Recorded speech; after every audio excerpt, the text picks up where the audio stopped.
Hey, everybody, and welcome. My name's Ed Nyhouse, and we're here today. We're going to talk about this property I found that was sent to me the other day in Rhode Island, North Kingstown, Rhode Island. And the people that sent it to me said this would make a great STR property and that it would bring in over $180,000 a year. I don't know if that's true, but I wanted to share with y'all how we go about figuring out if what someone is telling us is correct, or if we believe it, or if they're just shooting out of left field. So I've been a broker for, now 14, almost 15 years, and I know how to comp a property. And whether you're comping a property for sale in your neighborhood or comping a property that you're going to do short-term vacation rental in another city, in another state, the fundamentals are pretty much the same, and you want to find like properties. So let's jump in. Let me show you this property that I found or was sent to me. Let me share my screen here, and let me get myself out of the way here. Okay, so you can see this property. This is 126 School Street, North Kingston, Rhode Island, and you can see right here the address. Asking $315,000. It is a 3-bedroom, 1-bath, 1,500 square feet. Let's look at the photos real quick because there's not a whole lot to this property. It's nice. There's nothing wrong with it, but if you were going to rent this out in a vacation rental setting, what would you do to make people want to stay there? Probably first thing I would do is not put the couch right in front of the door that exits the property, but that's just me. So lots of pictures of the exterior. This is pretty plain house. Now I understand that this is probably very common in the area, but we move around to the backyard and we see there's nothing in the backyard. Very simple, plain kitchen.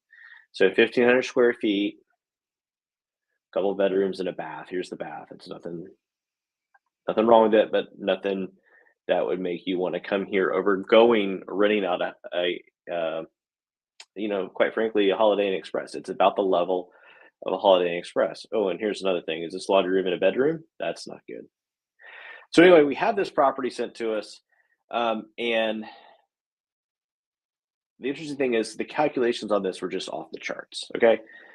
The revenue model for this is estimating an average of $16,000 a month in revenue. And in 1 month, in August, $47,000. Now, Rhode Island in August is probably lovely, but $47,000 for August, I mean, rough calculation, what is that? Over $1,000 a night, right? It's 47,000. You're like at $1,500 a night. I don't know if someone's going to pay $1,500 a night for this, but let's see, right? Let's see. We're going to look at the other data to see what the data says. So, if this does, what it says it's going to do is going to bring us a net leverage cash flow of $91,000. So you're going to pay upfront. You're going to put in total investment. They're suggesting upfront equity of $92,000. You're going to make a 100% return, cash on cash return of $98,000. I would love for that to be true. I just don't think it's going to happen. So let's look at why for a second. We can do it right down here. Actually, let me jump over to this other map. I want to show you where it is on Realtor. So on Realtor.com has a little bit better map. We can zoom in. We can see where this property is. So the first thing you notice is that it's not anywhere remarkable. It's on this street. And by remarkable, I mean, it's not waterfront, right? It doesn't have a road it doesn't back up to a creek or to a beach. And you zoom out, you go, well, where's the beach? You keep zooming out. Marine Biology Center, that's cool. We're zooming out. There's an airport. And we're getting to the water. If I switch back over to the map view, you'll see a little bit more clearly where the water is. So there's water around us, and there's beaches, and there's beaches here, and there's beaches here, and there's going to be beaches everywhere. But why would someone pay money to stay in this property is what I'm asking myself, right? Sure, it's 3 bedrooms, so we can sleep 6, maybe 8 people, and that's important. But I mean, and that would probably rent for that reason, but will it rent for $1,500 a night? I don't think so. I mean, that's $1,500 a night is probably 4 hotel rooms, right? at least in this area. So why? And the hotel room is going to come with continental breakfast. It's going to come with a pool, maybe. It's going to come with other amenities that you won't get here at this property because we don't have a pool, right? So that's important to kind of think about. Now, if we scroll down, I think Realtor.com will give us an idea. It will cost us $22 or $2,000 a month to hold it. Round that up to 25 just to make sure you're safe and you're going to make enough money to pay for it if you do decide to buy this and STR it. But you can probably make $2,200 or $2,500 or maybe $3,000 a month just long term bringing it. I don't know what the rents are for LTR in this area, but STR, I'm going to show you why I think it's not going to make it. So I pulled up what Rabbu sent me. Now I love Rabbu. I'm paying for this service, right? I still think they're a good company. I'm not trying to diss them or anything, but the reality is I think they missed the mark on this property, and I think they know it too. But so how did we get to $183,000? Well, I think the key thing to look at is the properties that they're using as comparables. I looked at this earlier, and if we zoom in just down here on this one area, we have this one house, $16,000 now for a month, right? We look at it. This is a nice house. It's waterfront with a dock, a pier. I mean, sure, I can see this making $16,000 a month. But how does this compare to the property that we already have or that we're looking at, right? Well, the property we're looking at, you can't walk out your front door. You can't sit on your patio and watch the boats go by. So I think we need to exclude this one. This isn't included, but it definitely needs to be excluded. And I would make an argument that anything on the water needs to be excluded. And it's hard to tell sometimes if they're on the water. This doesn't look like it's on the water currently, but it's doing very well and it's very close to the water. If we zoom in, it's placed in the water. So it's hard to know for sure. And so for right now, we can kind of keep that, right? But I know, for example, this is our subject property over here, not close to the water. We go up here, there's a couple more that very clearly have pictures of the water in their advertisements.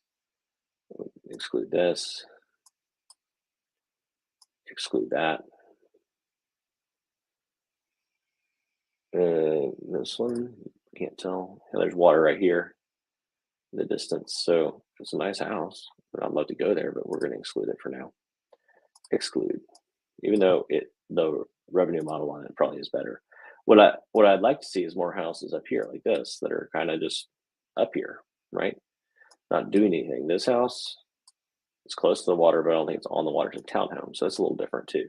But it'd be great if there's more homes in this area, general area here, right? Because if we zoom out again and we see only homes on the coast that you could, am I putting when I book this place, am I getting the opportunity to look at the water? Oh, I am. Right. So I'm gonna have to exclude this one too. It's just not a comparable, right? People aren't going to book this property for the same reason they're going to book the one we're looking at. So not to belabor the point, but let's just zoom back out and let's see what that does to a revenue estimate, right? Well, look, we just lost a bunch of money. Now we're down 150,000 just by taking out some of those properties. Our occupancy is only 32%. Still making 37,000 in August. I don't know how, but that is the case.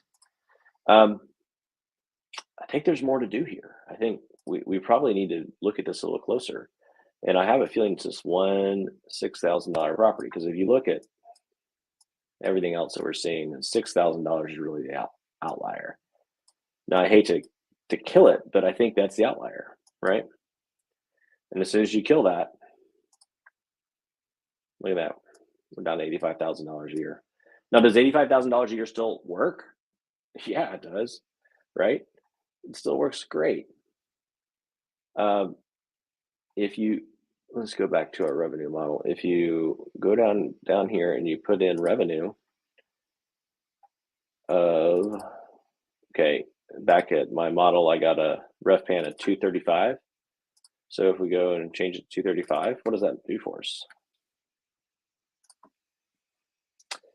Well, that takes our cap rate from 90, or our cash on cash from 98% to 27%. Is that still good? Sure. Do I still think it's going to make 47,000? No.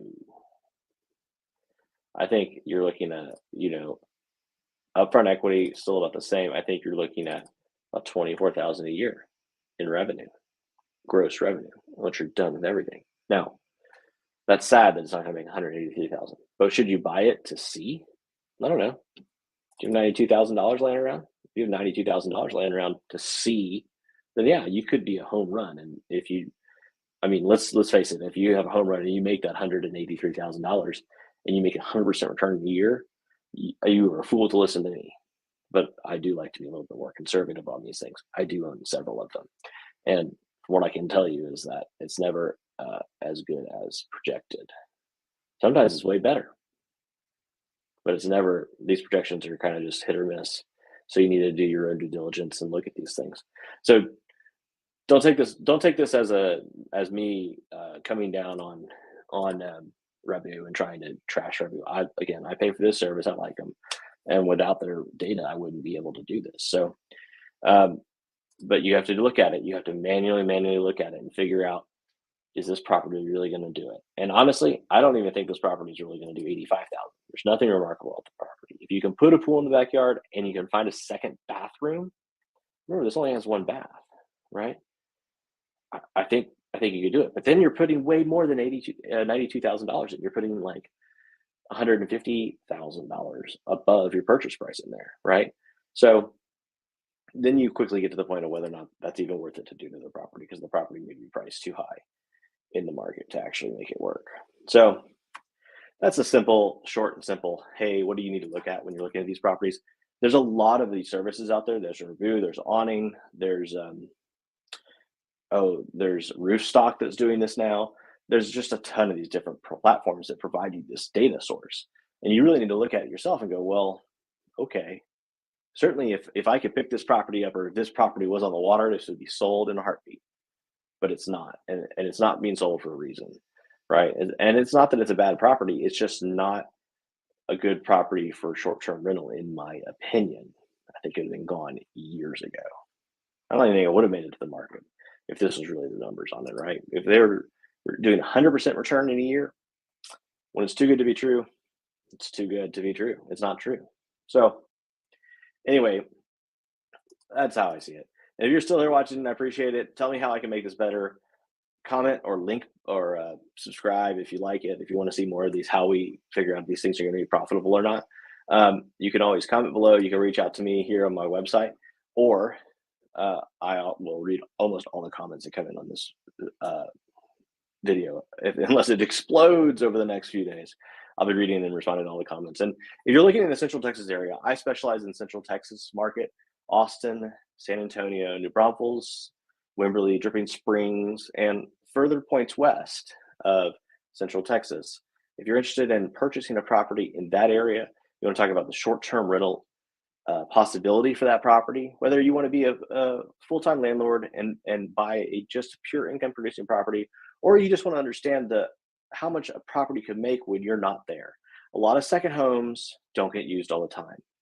And, if you are able or willing to rent your property out on a nightly basis or weekly basis to people to stay in your second home, it is a great way to be able to afford to buy one before maybe you're ready to do otherwise, right? So it's been a great path for my wife and I to be able to buy. Now we have 9 total properties, 4 of them short-term rental properties, around 3 of them in Texas, 1 in South Carolina. It's a great way for us to buy and expand our portfolio where we would like to go. If Rhode Island's not bad, but if it was a place I was looking to go right now, I would definitely be digging into this. And if this property even made enough to pay for itself, I knew that, I would take a chance on it right now. I just don't think it's going to make $185,000 or $83,376 that was projected. That doesn't mean you shouldn't try it, right? So let me know what you think. Comment below, subscribe if you like these videos, and I'll keep doing them. Anyway, I hope you're having a great Sunday, and I'll see you around.